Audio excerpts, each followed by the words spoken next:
Magandang araw po sa inyong lahat. Ako po si Renato at gusto kong ibahagi sa inyo ang isang kwento na nangyari sa aming pamilya noong taong 1977. Hindi ko po makakalimutan ang mga kaganapan dahil mismong buhay namin ang nasangkot. Noong panahong yon, nakatira kami sa isang liblib na baryo sa may parting Visayas. Payak lang ang pamumuhay namin. Bukid at palaisdaan ang kinabubuhay ng karamihan sa mga tao doon. Tahimik naman ang baryo pero kilala din ito sa mga kwentong kababalaghan. Maraming nagsasabi na may mga nilalang na gumagala tuwing gabi. Mga engkanto, tikbalang at lalo na ang mga aswang. Kasama ko noon sa bahay sina Tatay Monching, si Nanay Sally at ang lola kong si Pasinga. Bata pa ako pero ramdam ko ang tensyon sa paligid ng pamilya namin. Ang lola kong si Pasinga, sa kabila ng pagiging mabait at maalaga, ay may mga bagay na hindi mapaliwanag sa kanya. Madalas siyang naglalakwatsa tuwing hating gabi. Kapag tinatanong ni nanay kung saan siya galing, lagi niyang sagot ay, "Nagpunta lang ako kina Aling Nena. May pinag-usapan kami." Pero hindi ka panipaniwala dahil gabi na at malayo ang bahay ni Aling Nena. May mga kapitbahay din na nagsasabing nakikita daw nila si Lola na nasa gitna ng kakahuyan, nakaupo sa malaking bato at parang may inaawit. Si Tatay Monching, seryoso at ekstriktong tao. Hindi madaling maniwala sa mga tsismis. Pero isang gabi, nakauwi siyang lasing galing sa may sabungan. Habang kumakain kami ng hapunan, bigla niyang sinabing, "Sally, napansin mo ba ang nanay mo? Iba ang kilos. Kanina may narinig akong usapan sa tindahan. Ang sabi, aswang daw siya." "Monching, huwag kang makikinig sa mga walang basihang chismis. Nanay ko yan. Alam mong mabait siya, hindi ba?" Tahimik lang ako habang pinagmamasdan silang dalawa. Kita ko sa mukha ni nanay ang pagkabahala. Si tatay naman ay puno ng pagdududa. Kinagabihan mahimbing na sana ang tulog ko nang biglang may narinig akong kaluskos sa likod ng bahay. Dahan-dahan akong tumayo at sumilip sa bintana. Nakita ko si Lola Pasing, nakalugay ang buhok, nakasuot ng lumang saya at dahan-dahang umalis papunta sa gubat. May dala siyang parang bayong. Kinabukasan, kinuwento ko ito kay tatay. "Tay, nakita ko po si Lola kagabi. Pumunta siya sa gubat." Nanlaki ang mga mata ni tatay at sinulyapan si nanay. "Sabi ko na nga ba? Sally, oras na para malaman natin ang totoo." Nag-init ang pagtatalo nila. Pilit na pinagtatanggol ni nanay si Lola, pero mas lalo lang lumalakas ang hinala ni tatay. Dumating ang mga sumunod na gabi at mas dumami pa ang mga kwento ng mga kapitbahay. May alaga raw na baboy na biglang nawala. May batang biglang nagkasakit at hindi mapaliwanag ang sanhi. At may nakita raw na malaking ibon na parang tao ang mata. Lumilipad sa bubong ng kapitbahay. Lahat ng ito, si Lola ang pinagbibintangan. Hanggang sa dumating ang gabing hindi ko makakalimutan. Si Reggie, dito na nagsimula ang mga kakaibang pangyayari. Bandang 11:00 ng gabi, tahimik ang paligid, madilim ang kalangitan, tanging liwanag lang ng buwan ang nagbibigay ng kaunting liwanag sa aming bakuran.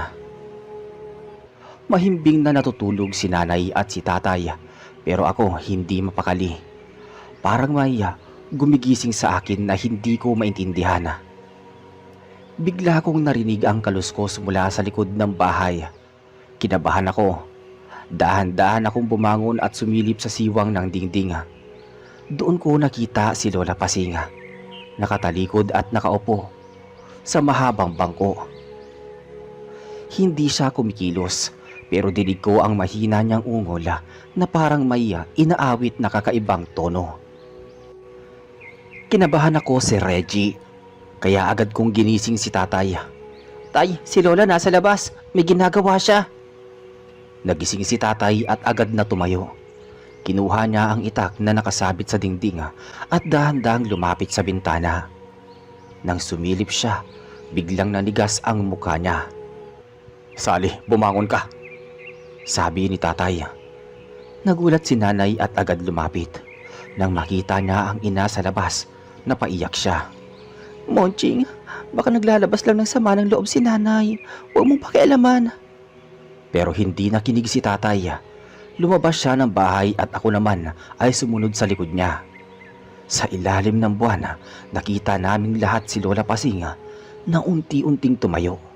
Nakapikit ang kanyang mga mata at may dugo sa gilid ng kanyang labi.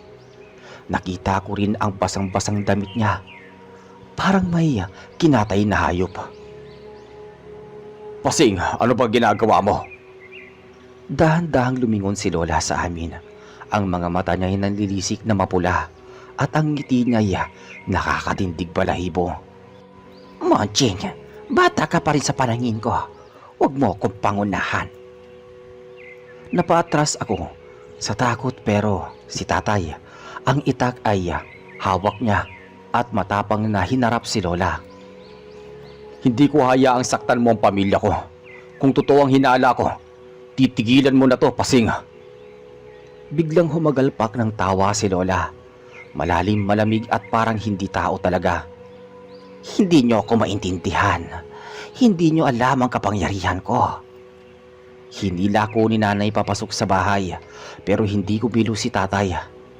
Nakatutok pa rin ang tingin niya kay Lola. Maya-maya, narinig namin lahat ang alulong ng aso. Sa di kalayuan, sunod-sunod na umalulong ang mga ito. Sabay sa malakas na hangin na dumadampi sa paligid. Ramdam ko ang kilabot mula ulo hanggang paa. Monching, tama na. Nanay ko yan. Sally, manahimik ka. Kung hindi ko to gagawin, mauubos tayong lahat. Sa mismong sandaling yon, tumalon si Lola Pasing. Mabilis na parang hayop at muntik nang masunggaban si tatay. Buti na lang at mabilis siyang nakailag. Dumiretso ang mga kuko ni Lola sa kawayan ng dingding at halos mabali ito. Napasigaw ako. Tay, huwag mong lapitan! Ngunit imbis na umatras, mas lalo pang tumapang si tatay. Nakataas ang itak at nakipagtitigan kay Lola. Iyon ang unang beses na nakita ko ang tunay na muka ng lola ko. Hindi na siya ang mabait at mapagmahal na Lola Pasing na kilala ko. Ang nakita ko'y isang nilalang na gutom, galit at handang manakit. At doon nagsimula ang bangungot na magbabago sa buhay naming lahat. Huminto ang paligid, parang wala kang maririnig kundi ang malakas na tibok ng dibdib ko. Nakatutok pa rin ang itak ni tatay kay Lola Pasing, habang si nanay naman ay humahagulgol sa tabi ko. Hindi niya alam kung lalapit siya para tulungan ang ina niya o titigil siya para protektahan kami. Si Lola Pasing nakayuko at humihingal na parang hayop na sugatan. Dahan-dahan siyang nagsalita pero kakaiba ang boses niya. Paos, malalim, parang galing sa ilalim ng lupa. Hindi niyo ako matatanggal. Matagal na akong nandito bago pa kayo isinilang. Naglakad siya papalapit. Mabagal pero bawat yapak niya ay nakakayanig ng dibdib. Umurong si tatay at kumapit ng mahigpit sa hawakan ng itak. Huwag kang lalapit. Kung may natitira ka pang pagkatao, tigilan mo na to. Ngunit humagalpak si Lola ng tawa. Mas malakas kaysa sa kanina. Kita ko ang matutulis niyang ngipin. May bakas pa ng dugo sa gilid ng kanyang bibig. Wala na akong babalikan. Ito ang buhay ko. At kahit ikaw, Monching, hindi mo ako mapipigilan. Sa isang iglap, umatake si Lola. Ang bilis ng galaw niya. Hindi ko na halos nakita pa. Tumalon siya kay tatay. Mga kuko niya ay nakatutok sa dibdib ng tatay ko. Mabilis ding nakailag si tatay at biglang pinagsalubong ang itak. Nagtilian ang mga ibon sa puno nang sumalpok ang bakal sa braso ni Lola. Narinig ko ang tunog ng laman na nahati at bumagsak sa lupa ang dugo. Napahiyaw si nanay. Tama na, Monching. Huwag mo siyang saktan. Pero si tatay hindi nagpatinag. Habang dumadaloy ang dugo mula sa sugat ni Lola, Mas lalo pa itong naging mabangis. Nilundag niya ulit si tatay pero ngayon ay handa na si tatay. Pinagdikit niya ang dalawang kamay sa hawakan ng itak at buong lakas na inunday si Lola. Tumama ang patalim sa balikat nito at umalingaw-ngaw ang nakakatindig balahibong hiyaw ng isang nilalang na hindi tao.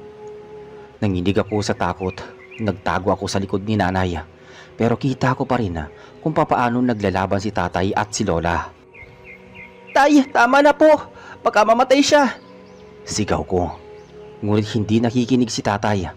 Parang buong galit niya ay ibinubuhos sa bawat palo ng itak. Si Lola sa halip na bumagsak, mas lalo pang lumakas. Nakita kong kumislap ang mga mata niya na nagdilim at mapula. At halos masunog ang kaluluwa ko sa titig niya. Hindi niyo ako mapapatay. Bigla siyang tumalon pataas at sa loob ng ilang segundo para bang lilipad siya. Kumapit siya sa bubong ng bahay at mula doon ay tumingin siya pababa sa amin. "Pasing bumaba ka dyan! Harapin mo ko!" sabi ni tatay. Hindi kumibo si Lola. Sa halip, ngumiti siya at muling humagalpak ng tawa. Pero bigla siyang sumugod ulit mula sa bubong pababa kay tatay. At doon na nagsimula ang pinakamagdugong engkwentro ng buhay namin. Sa bubong, biglang bumagsak si Lola Pasing pababa kay tatay. Ang bilis niya parang anino lang na dumaan sa hangin. Napasigaw si nanay at napayakap sa akin. Pero si tatay matibay ang tindig. Hawak pa rin ng itak, handa sa pagsalag. Pagbagsak ni Lola, sumalpok sila ni tatay sa lupa. Gumulong sila sa damuhan at halos mabitawan ni tatay ang hawak na itak. Kita ko ang muka ni Lola, nangangasima, nanlilisik ang mga mata at bukas ang bibig na parang kakagatin si tatay. "Umalis ka, Pasing! Wala kang karapatang malakit ng pamilya ko!" Ngunit sumagot si Lola habang pilit na sinasakal ang leeg. Hindi mo ako mapipigilan. Matagal na akong gutom. Kumurap lang ako at nakita kong halos tumama na ang ngipin ni Lola sa balat ni tatay. Sa huling segundo, naiangat niya ang itak at naitulak palayo si Lola. Umagos ang dugo mula sa braso ni tatay. Kinagat siya ng matutulis na kuko. Napasigaw si nanay. Monching, tigilan mo na. Baka mamatay ka. Pero hindi na nakinig si tatay. Mabilis siyang tumayo, halos duguan ang kamay at muling tinaas ang itak. Lumapit siya kay Lola na gumagapang pa sa lupa. Ako naman nanginginig na nakatingin. Hindi ko alam kung matatakot ako sa tatay ko o sa lola ko. Tay, huwag mo siyang papatayin. Lola ko siya. Narinig ako ni tatay pero hindi niya ako nilingon. Ang mga mata niya puno ng galit at takot. "Anak, wala na siya sa isip niya. Hindi na siya tao," sabi ni tatay. Sa sandaling yun biglang nag-iba ang ihip ng hangin. Narinig naming lahat ang mga aso na muling umalulong. Sabay ang kakaibang pagaspas ng pakpak mula sa kakahuyan. Parang may malalaking ibon na lumilipad, paikot-ikot sa itaas namin. Napatakip ako sa tenga nang marinig ang sabayan ng huni at sigaw. At nang lumingon ako kay Lola, nakita kong dahan-dahan siyang tumayo. Ang sugat niya sa balikat ay bumubula ng dugo, pero nakangiti pa rin siya. Monching, kahit patayin mo ako, hindi mo matatanggal ang sumpa. Napatras si tatay. Kita ko ang panginginig ng kanyang kamay. Pero sa huling pagkakataon sumugod muli si Lola. Nakataas ang matatalim na kuko. Nakabuka ang bibig na parang babangasan si tatay. Doon na nagpasya si tatay. Buong lakas niyang inundayan ng itak. Mula sa balikat pababa sa dibdib si Lola. Umalingaw-ngaw ang isang matinis na hiyaw na parang hindi talaga tao ang tunog. Ang katawan ni Lola ay napaluhod, nanginginig at dahan-dahang bumagsak sa lupa. Natahimik ang paligid. Ang mga aso'y tumahimik at ang mga ibon na lumilipad ay biglang naglaho. Si nanay ay napahagulgol, napaluhod sa tabi ng ina. Ako naman, halos hindi makagalaw sa kinatatayuan. Nanay, bakit mo nagawa to? Si tatay hawak pa rin ang duguang itak. Habol ang hininga at dahan-dahang lumapit sa amin. Wala akong magagawa kung hindi ko to ginawa. Tayo ang mawawala. Sir Reggie, iyon ang gabing mismong tatay ko ang pumatay sa lola kong aswang. Pero hindi pa doon natapos ang lahat dahil may iniwang takot at sumpa na hindi nawala kahit ilang taon ang lumipas. Naghahandusay sa damuhan ang katawan ni Lola Pasing. Duguan at wala ng buhay. Ang itak ni tatay ay nakabaon sa lupa. Nanginginig ang kamay niya habang pinagmamasdan ang ginawa niya. Si nanay naman nakaluhod sa tabi ng bangkay ng kanyang ina. Humahagulgol ng malakas. Ako hindi ko alam kung anong mararamdaman ko. Bata pa ako noon pero malinaw sa isip ko ang lahat ng nakita ko. Ang lola kong minahal ko, ang lola kong nag-alaga sa akin, siya rin pala ang kinatatakutan ng buong baryo. At ang tatay ko mismo, ang pumatay sa kanya. Kinabukasan, kumalat ang balita sa buong baryo. Halos lahat ng kapitbahay ay dumating sa bahay namin. May ilan na tahimik lang, nakamasid pero karamihan ay nagbubulungan. Totoo pala, aswang nga si Pasing, sabi ng kapitbahay na isa. Buti na lang at natigil na. Kung hindi baka marami pa siyang mapipinsala. Dagdag ng isa pang kapitbahay. May ilan din namang hindi makapaniwala kasi kilala nila si Lola bilang matulungin at mabait na tao. Pero ang mga chismis tungkol sa kanya, iyon ang napatibay na sa paniniwala ng karamihan. Naging mabigat ang libing ni Lola. Sa sementeryo ng baryo, halos kakaunti lang ang tumulong maglibing. Karamihan ay natatakot lumapit sa kabaong. Baka raw bumangon pa ito at sundan ng sumpa sila. Habang nakatayo ako sa gilid ng hukay, hawak ang kamay ni nanay, naramdaman ko ang panginginig niya. Hindi siya nagsasalita pero alam kong galit siya kay tatay. Galit dahil pinatay niya ang sariling ina. Pero alam din niya na wala ng ibang paraan. Pagkatapos ng libing, bumigat ang hangin sa bahay namin. Sa bawat gabi, ramdam ko na parang may nakatitig. Lalo na kapag hating gabi, bigla na lang hahampas ang hangin sa bubong o kaya ay maririnig ang kaluskos ng mga paa sa labas. Minsan habang natutulog kami, nagising ako dahil narinig ko ang boses ng babae sa may kusina. Mahina lang pero malinaw. Renato, apo ko. Parang boses ni Lola yun. Napahiga ako at nagtulakbong ng kumot. Hindi ko sinasabi kina nanay at tatay. Natatakot akong isipin nilang bultuhin pa kami ni Lola. Lumipas ang ilang linggo, mas naging malamig ang samahan sa bahay. Si nanay bihira ang kausapin si tatay. Si tatay naman laging tahimik, parang mabigat ang dinadala. Ako araw-araw kong iniisip kung totoo bang ligtas na kami o kung bumalik pa si Lola. Isang gabi, nagiinuman ng isang lalaki sa kanto at narinig ko ang pinag-uusapan nila. Hindi basta-basta natatapos ang sumpa ng aswang. Oo, kahit patayin mo, may naiiwan yan. Baka sa pamilya na lumipat. Nang marinig ko yun, lalo akong natakot. Doon ko naisip na baka nga may iniwang sumpa si Lola at baka ako ang susunod na madamay.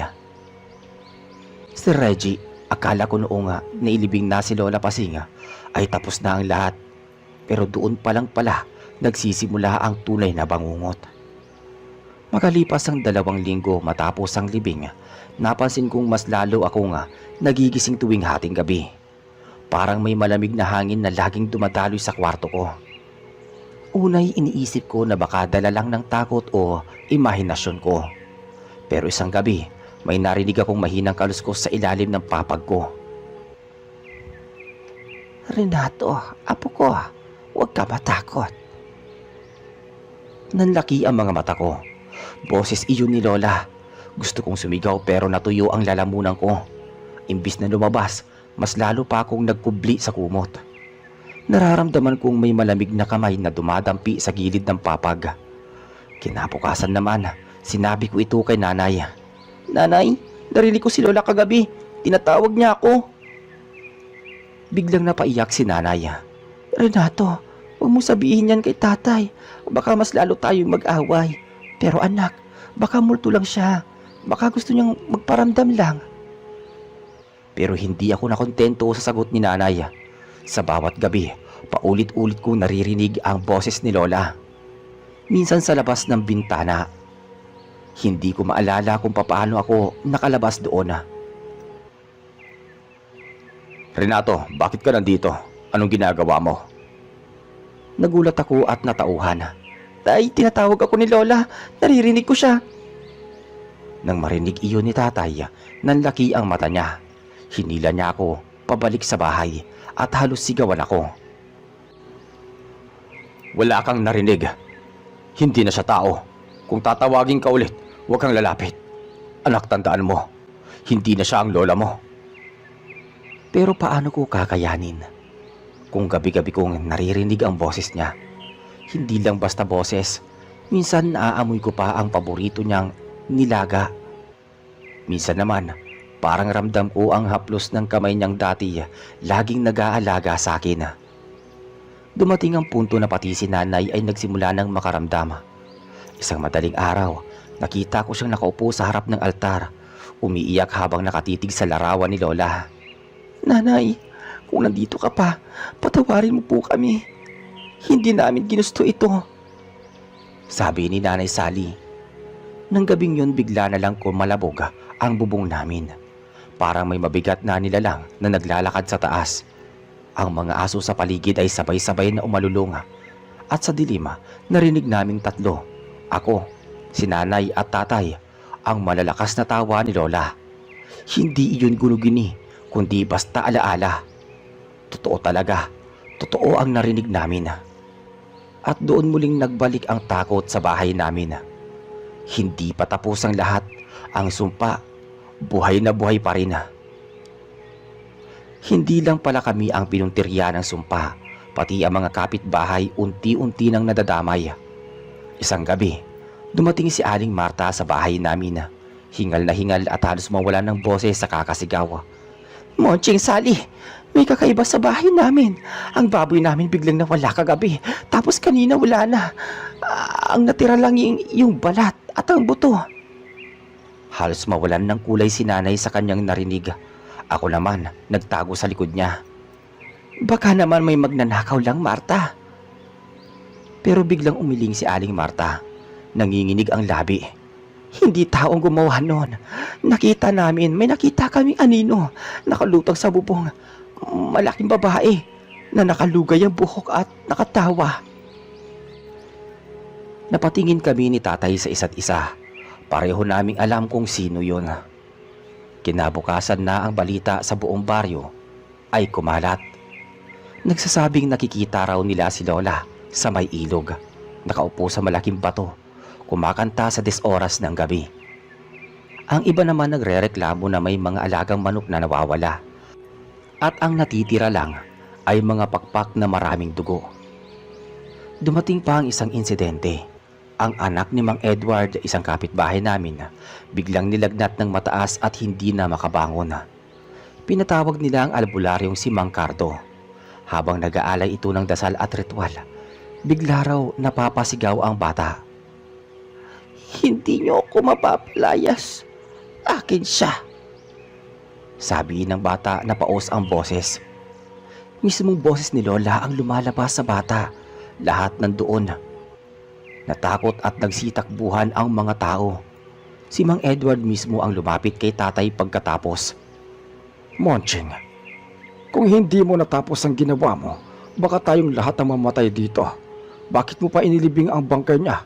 Dapat sinunog mo. Tahimik lang si tatay pero kita ko ang bigat sa mga mata niya. Alam niyang hindi pa tapos ang laban. Pag uwi namin, kinausap ako ni tatay habang nakaupo kami sa hagdan ng bahay. Renato anak, tandaan mo, huwag kang sasagot kapag narinig mo ulit ang boses niya. Kahit tawagin ka niya, kahit umiiyak siya, huwag kang lalapit. Kasi kapag sumagot ka, ibig sabihin tinatanggap mo na siya. Tumango lang ako pero sa loob-loob ko, mahirap gawin yun.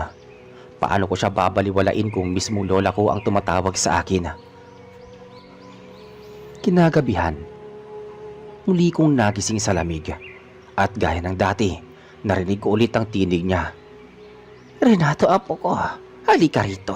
Hindi kita sasaktan. Para akong hinihila palabas ng bahay. Halos tumayo na ako sa papag pero naalala ko ang bili ni tatay. Pilit kong hindi sumagot. Kahit nanginginig ako sa takot. Maya-maya biglang may malakas na kalabog sa bubong na naman. Kasunod ang matinis na tawa. Nagising si tatay at dali-daling kinuha ang itak. Lumabas siya ng bahay at tumingin sa dilim. Pero wala siyang nadatnan maliban sa malamig na hangin at sa mga asong ulol na halos mabaliw sa kakakahol. Kinabukasan muling may nadamay. Si Mang Edward mismo ang nakakita raw ng malaking nilalang na nakadapa sa bubong ng kanilang bahay. Nang batuhin niya, bigla itong lumipad palayo at sa liwanag ng buwan, malinaw nang nakita ang muka ni Lola Pasing. Doon na nagsimula ang pagpapasya sa taong baryo. Hindi na sila makapaghintay at isang gabi pinuntahan si tatay ng mga lalaki, dala ang mga sulo at barila. Munching, hindi ka na pwedeng tumahimik. Dapat tapusin natin to. Kung hindi, buong baryo ang mamamatay. Sama-sama ang halos lahat ng kalalakihan sa baryo. Ang iba ay may dalang gulok, ang ilan ay may baril na di kalibre 22 at karamihan ay may mga sulo. Ang itsura nila parang mga mandirigma pero bakas sa muka ang takot. Si tatay nakaupo sa bangkito habang pinapaliwanag ng mga lalaki ang plano nila. Munching, kung hindi natin to tatapusin, baka anak na namin ang susunod. Hindi tayo makakatulog ng payapa. Lahat tayo, pati pamilya mo, delikado. Tahimik lang si tatay, hawak ang itak. Nakayuko siya at hindi makapagsalita. Ako naman, nakikinig lang sa gilid at nanginginig. Nagsalita ang isa pang lalaki. Hindi sapat na inilibing lang siya. Kailangan nating hukayin ang katawan niya at sunugin. Doon ko naramdaman na parang may malamig na hangin na dumaan sa loob ng bahay namin at sabay-sabay na nagpatay sindi ang lampara. Nay, patawarin mo kami, sabi ni Nanay Sally, pero biglang bumagsak mula sa kisame ang isang malaking daga. Tumalon sa mesa at saka tumakbo palabas. Lahat kami napasigaw. Kinabukasan, maaga pa lang, sama-sama kami nagpunta sa libingan. Dala nila ang mga pala at kerosina. Ako pinilit na hindi umiyak. Nasa gilid lang ako, kapit kay Nanay Sally. Pagkahukay nila sa kabaong, hindi na bangkay ang nakita namin. Nakatayo sa loob ng hukay ang katawan ni Lola. Nanlilisik ang mga mata at nakangisi. Mga walang utang na loob. Ako ang nagpalaki sa inyo tapos susunugin niyo ako. Naguunahan sa atras ang mga lalaki, pero hawak ni tatay ang itak at humakbang sa harap. Pasing, tigilan mo na to. Hindi ikaw to. Aswang ka na. Bigla siyang tumawa ng malakas, sabay tumalon palabas ng hukay. Ang bilis niyang gumalaw, parang hangin. Isang lalaki agad ang sinunggaban niya, at bago pa makalapit ang iba, kita ko mismo kung papaano niya sinipsip ang leeg nito. Sigawan ng lahat, yung iba nagtakbuhan, yung iba naglakas loob at pinagahampas siya ng gulok at itak, pero hindi tinatablan. Ako nakatayo lang nanginginig, gustong sumigaw pero wala akong boses na lumalabas. Nang akmang lalapit na siya sa akin, biglang pumutok ang baril ni Mang Edward. Tinamaan siya sa balikat. Napatras si Lola at napapasigaw. Sunugin na natin, bilisan ninyo! Itinali nila si Lola gamit ang lubid na may bawang at asin. Nagpupumiglas siya pero nang buhusan ng kerosene at sinindihan ng sulo, sumambulat at dumagablab ang apoy. Hanggang ngayon dinig ko pa ang sigaw niya. Hindi sigaw ng isang halimaw kundi isang matandang babae na parang nasasaktan. Renato, apo ko, tulungan mo ako, sabi ni Lola Pasing. Gusto kong kumawala at tumakbo sa kanya pero mahigpit ang hawak ni nanay sa kamay ko. Halos mapatid ang hininga ko sa iyak. Habang unti-unting natutupok ang katawan ni Lola.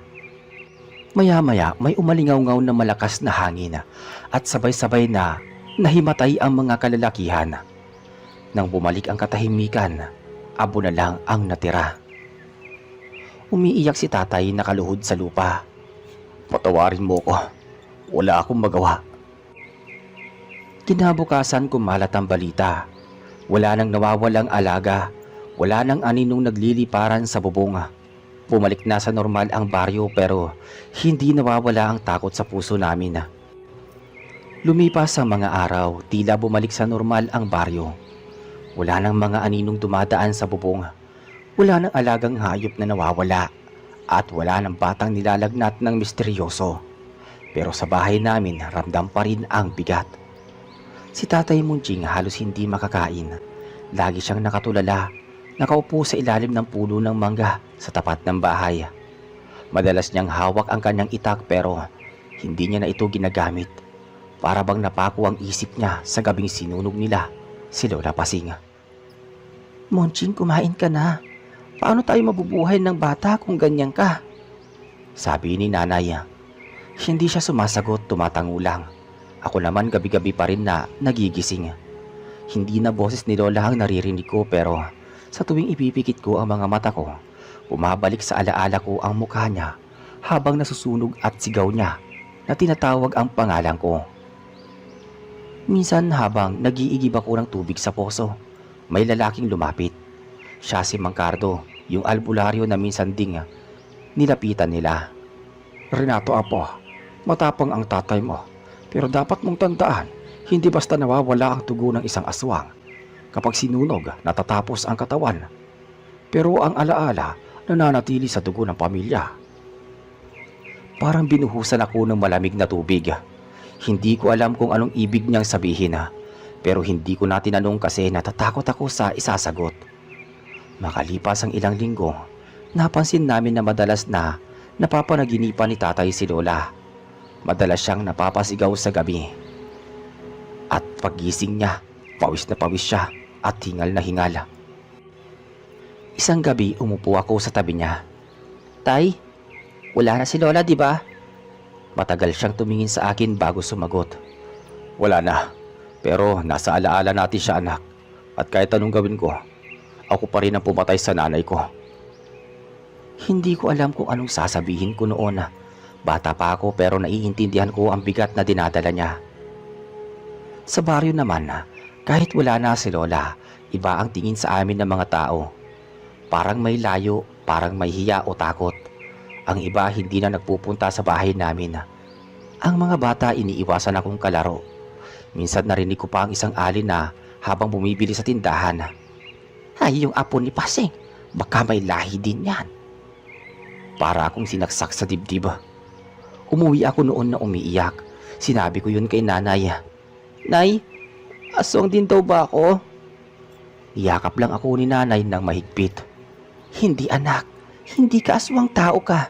At kahit anong sabihin nila, anak ka namin. Pero si Reggie kahit paulit-ulit kong naririnig na hindi ako aswang, sa bawat tingin ng tao, sa bawat bulungan sa likod ko, parang natatak na yung pangalan ni Lola sa akin. Minsan habang naglalakad ako sa bukirin, may narinig akong boses sa hangin. Hindi kasing lakas ng dati pero malinaw. At ang sabi, Renato, apo ko. Napalingon ako pero wala akong nakita. Tumingala ako sa langit at doon ko napansin na eksaktong araw ng pagkasunog niya. Akala namin unti-unti nang matatapos ang lahat pero mali pala.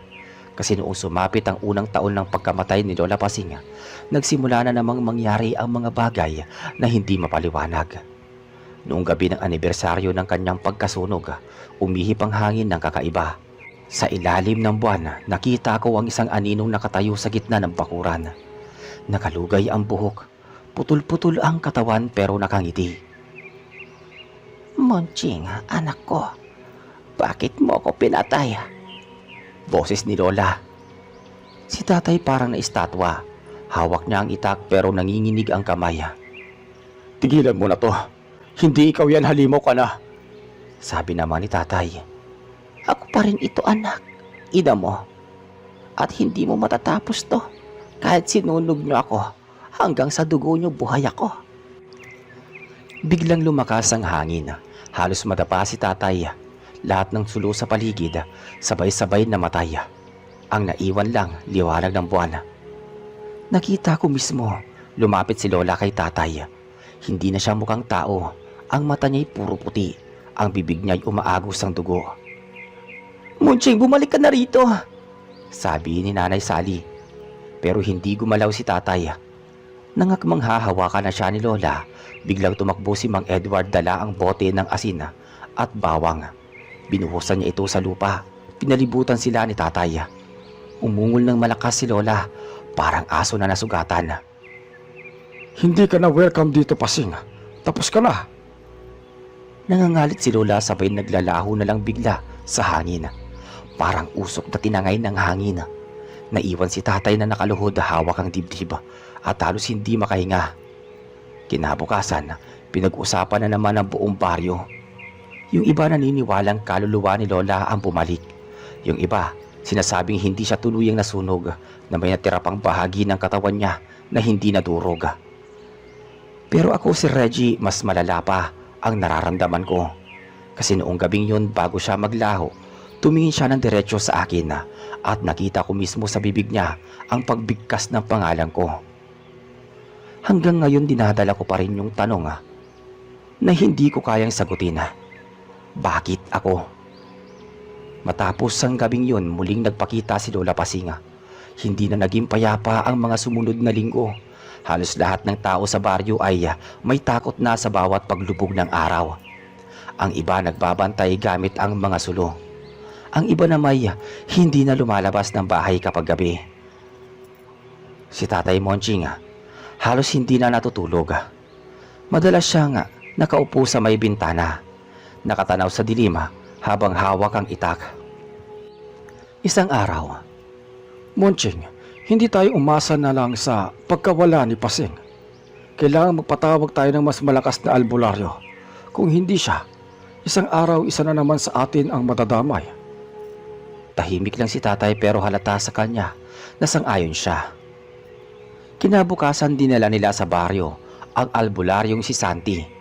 Galing sa kabilang bayan, kilala daw ito nakakapagtaboy ng mas maraming masasamang espiritu kaysa kay Mang Cardo.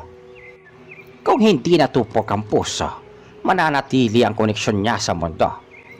At lalo na tinatawag niya na ang pangalan ng apo, may paboritong sisilungan siya. Wika ni Albularyo Santi. Lumingon siya sa akin, doon ko naramdaman ang bigat sa dibdib ko. Para bang ako ang sunod niyang kukunin. Gabi ng ikalawang ritual, lahat ng tao sa baryo nagtipon sa libingan. Nakapalibot kami, dala ang mga sulo. Si tatay at si Mang Edward nasa harap hawak ang kanilang mga baril at itak. Habang dinadasalan ni Albularyo Santi ang lupa, biglang lumakas ang hangin. Ang mga kandila isa-isang namatay at mula sa gitna ng abo, may sumulpot na makapal na usok. Sa gitna ng usok, unti-unting lumitaw si Lola Pasing. Hindi na siya mukhang matanda. Ang itsura niya kalahating tao, kalahating halimaw. Ang buhok niya nakalugay pa din. Ang mata puti at ang bibig puno ng itim na dugo. Mga traitor, pinatay niyo na ako. At ngayon pati kaluluwa ko, gusto niyo pang sunugin. Nagtakbuhan ang ilan sa mga tao pero si tatay hindi umatras. Ako ang pumatay sa'yo. Ako ang sumunog sa katawan mo. Kung may babawian ka, ako lang. Umungol ng malakas si Lola at lumipad palapit kay tatay. Sinubukan siyang hadlangan ni Mang Edward pero natapon siya sa gilid. Lola, tama na po, sabi ko naman. Renato, apo ko, hindi ko ginusto to. Biglang sinunggaban siya ni Albularyo Santi. Itinusok niya ang matulis na kahoy na may balot ng dahon ng sambong sa dibdib ni Lola. Sabay sabog ng apoy na parang kidlat na bumalot sa buong paligid. Napasigaw si Lola ng malakas at unti-unting naglaho ang kanyang kaluluwa hanggang sa abo na lang ang naiwan. Pagkatapos ng ritual, bumagsak si tatay sa lupa at napahagulgol. Patawad, Nay. Patawad. Pagkatapos nun nagbalik ang katahimikan sa baryo. Ilang linggo ang lumipas, wala nang kakaibang nagaganap. Bumalik na sa normal ang buhay ng mga tao. Pero sa pamilya namin hindi na nawala ang sugat. Si tatay kahit buhay pa siya noon, hindi na bumalik sa dati. Madalas siyang tahimik, parang lagi mabigat ang dibdib. Si Nanay Sally pilit na pinapalakas ang loob namin na ako naman, kahit bata pa, naiintindihan ko na hindi mawawala ang takot na dulot ng lahat ng naganap. At hanggang ngayon si Reggie dala ko pa rin ang alaala ng gabing yun. Ang gabing pinatay ni tatay ang sarili niyang ina para lang mailigtas kami sa sumpa ng pagiging aswang.